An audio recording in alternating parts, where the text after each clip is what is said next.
What up, Magnetites? This is Jay, Douchebag Brigade, and I apologize for the lapse in videos lately. Been working hard at work with regular work, obviously. But I will let you know that I did pick up, and I'm going to be releasing this video. I had recorded it, and for some reason it didn't post. Video showing me buying Tokyo Mirage Sessions, and really today's video is going to be a little bit more about what my thoughts are on the game itself. So I guess I'll be releasing a threefer because I plan on doing one more video based on Persona 1, or Persona PSP, Persona the original, Revelations, whatever you want to call it.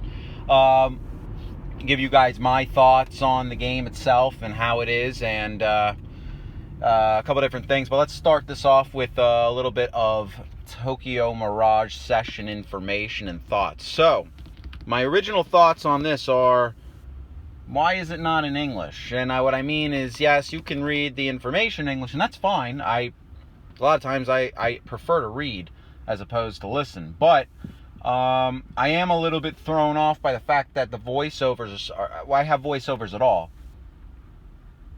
You know, kind of like Dragon Quest, where you just kind of have, or the older Dragon Quest, or Shin Megami Tensei Nocturne. Why not just have no voices and just read? I mean, I'd be okay with that, to be honest with you. However, that was my initial reaction, because it's very story heavy when you start. Interesting story concept. I mean, from where I am right now, again, this game has got an interesting take on Fire Emblem and Shin Megami Tensei, or Megaten as a whole.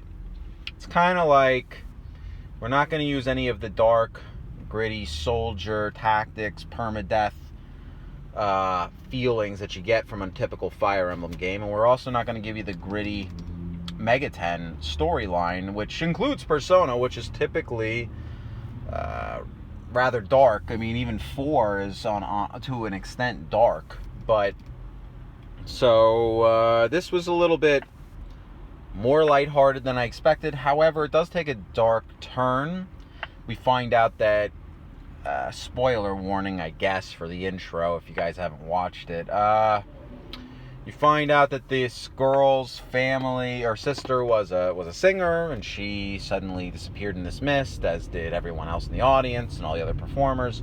And so you go into this game kind of being a little bit like, okay, so now there's people trying out for singing, and this girl gets abducted, you chase after her, and you go into a dark world, or a kind of like a reminiscent of like a Mementos type world, I guess you'd say, for those that have played Persona 5, Shadow World, I guess, for those that are only played 3 and 4. But anyway, so typically this takes you into a scenario where those who have Performa, and apparently all humans do, but so specifically those that have Performa are able to utilize it and unleash it. And so that Performa that they use is what's being harvested by these evil beings. And I guess there are some evil beings that are extremely powerful and don't realize that they're being controlled, and those are the Fire Emblem characters, and they become your main character's Performa. Performa, kind of like Persona, but, you know, you're a performer. Okay.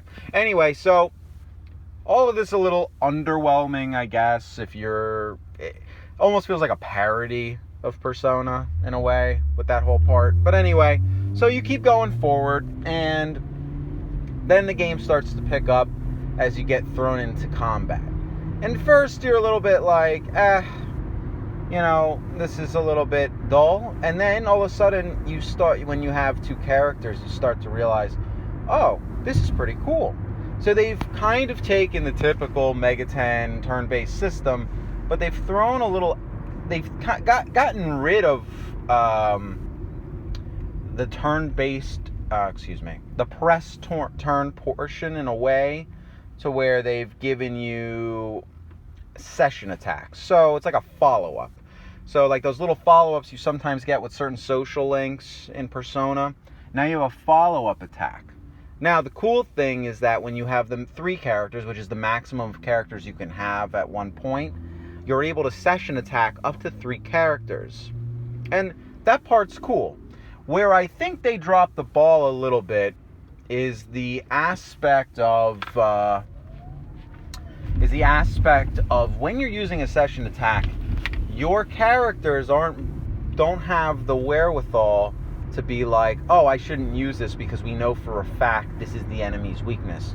So session attacks typically have an elemental background that you don't necessarily control, but they go with your follow-up, with your original attack. So if you attack a weakness, you get a session attack. However, the session attack is not always the opposing character's weakness. So a session attack can actually, in turn, be either heal the enemy as they absorb it, or it can hurt you. And so, in a way, it's extremely counterproductive that there isn't an option to say, no session attack here. Now, would it be annoying to do that all the time? Yes. But it would have been cool if the AI picked up, I don't think I should do this. And you get to say, yeah, I agree, don't do this. That would have been a cool little addition, because there's consequence to now just attacking a weakness, which is kind of an interesting change of pace on a lot of it. You know, it's definitely different than what you would have initially thought when playing this game. So I would say that overall you get a typically cool, enhanced version of the game in a way that you might not have expected. And I find that to be rather endearing and different, and adds a lot to what you're doing.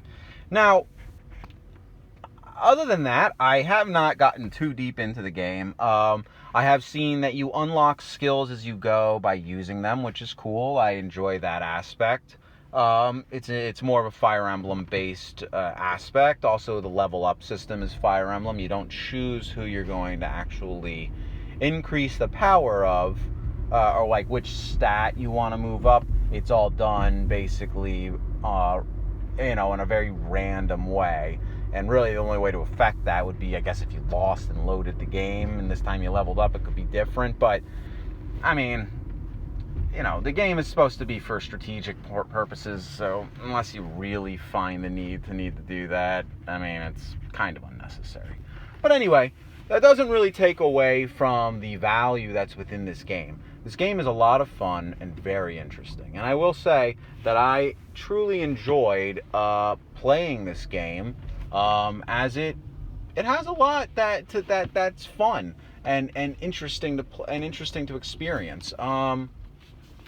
What I would say is that this game takes its time when it comes to the battling sequences, and I give a lot of props to that, because there was a time where, if you've played the original Mega 10 games, where there wasn't much in the way of differentiating circumstance when battling. It was all pretty straightforward. Yes, weaknesses did a little bit more damage, and you could get status effects, but there was no press turn. So this is an interesting factor on that, to maybe differentiate itself from other Mega 10 games in the way that the battle system works.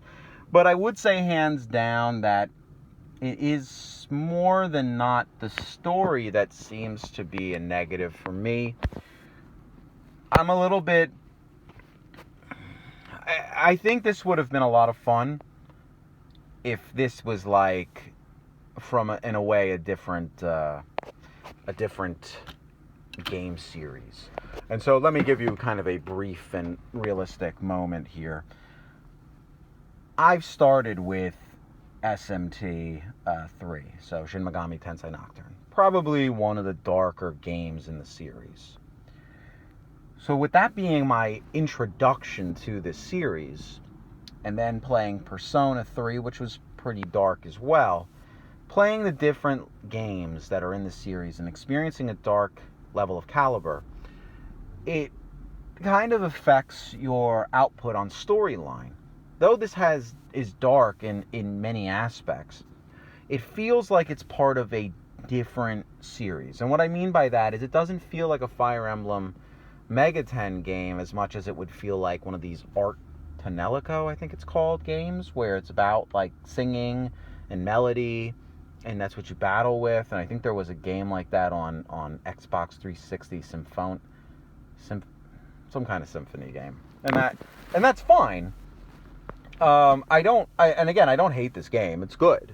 It's just there's something missing, and I can't say that this is it, that it's pulled me in as hard as like a typical Mega 10 game does on average. I'm playing this in conjunction with Persona 1 again, because this time I'm doing the Snow Queen quest. And a part of me is a little bit more entertained by Persona 1. I mean, I know that probably sounds asinine, because a lot of people don't like Persona 1, but I'm actually a pretty big fan of it. I rank it in my top Persona game. I have it up there with 2. I'm not sure if I like 1 or 2 better, but they're both up there. And 3 holds a special place in my heart. So obviously 1 is a strong seller for me. But that being said, this is still a great game that you should play. It's good. It's great. It's fun. Just don't expect this to, if you're a Shin Megami Tensei diehard, do not expect this in any way to quench that thirst you might have, or scratch that itch, because it's not going to do it. If you're a Persona fan, probably close to the same. It's not going to really feel the same to you. Really, if you're a Mega 10 fan of any kind, it's not going to strongly persuade you that this is anything to hold you over until SMT5 or P5R. However, if you're just a JRPG fan in general, or an RPG fan, let's say, it's a great game. If you're a Fire Emblem fan, you're going to be kind of let down, but still, you're not going to hate it. It's just not going to necessarily be your favorite, But again, if you're a JRPG fan of any kind, you're typically going to like this game. And my recommendation is that you should go out and play it. Even as a Mega 10 fan, you should go out and play it. It's again, it's not going to hold you over till SMT5. It probably will hold you over till Persona 5R, since that's, less than 2 months away. So yeah, I guess it would hold it. It seems like it's going to be a shorter game. The action sequences are fun. The session attacks are fun. They get a little repetitive, but it's a fun game. But anyway, so my next video is actually going to be touching on Persona 1 again. I know that you guys have probably watched my video on Persona 1 and my Persona top, what are the best Persona games list and things like that. But I'm going to do one regarding an aspect of the first one that I didn't even take into consideration, which is the Snow Queen quest, which is a completely separate storyline in the game, which I think is incredible.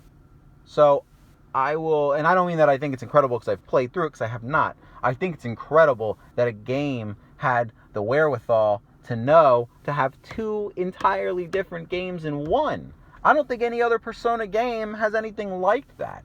And so I was really enthralled with this. In fact, I can't think of a game other than Majin Tensei 2 that has pretty much, and even that isn't the same. This is from the beginning of the game. Majin Tensei 2, you have branching storylines and changes in story path, but that's halfway through. This is the only game that I've played in the Mega 10 franchise so far that actually has a completely different outcome. It'd be kind of like if in Shin Megami Tensei 1, prior to the Thor destroying everything, that if your option of which side you went to gave you a completely different story path, as opposed to just an alignment change.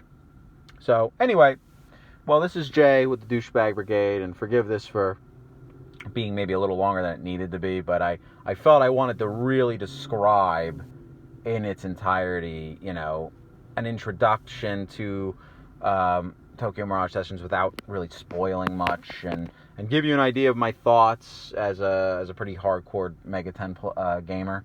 Let me know your thoughts, and let me know if you guys have played it and if you disagree, and where you think this should rank in like the Mega 10 stay mainframe.